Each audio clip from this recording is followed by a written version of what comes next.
আমি ভয় কেন পাই প্রাণ সজনী তোমায় না পাইয়া, আমি বদ্ধ ঘরে অন্ধকারে যাব মরিয়া।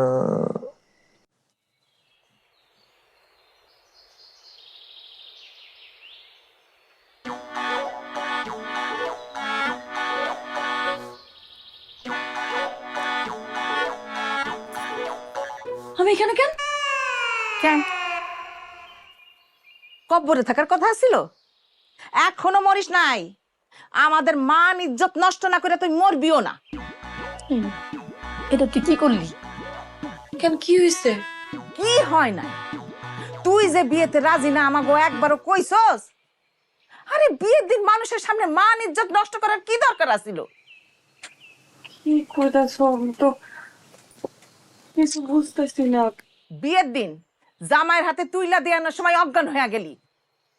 জামাই তোরে থুয়ে চলে গেছে।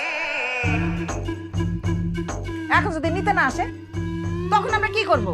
মামলা মোকদ্দমা করবো? হেরা তো মনে করছে তুই বিয়ে রাজি না, তাই অজ্ঞান হয়ে গেছস। ছি, গ্রামের মানুষ সিসি করতেছে, কইতাছে বিয়ার আসর থেকে কোনের রাইখা বরসই লাগেছে।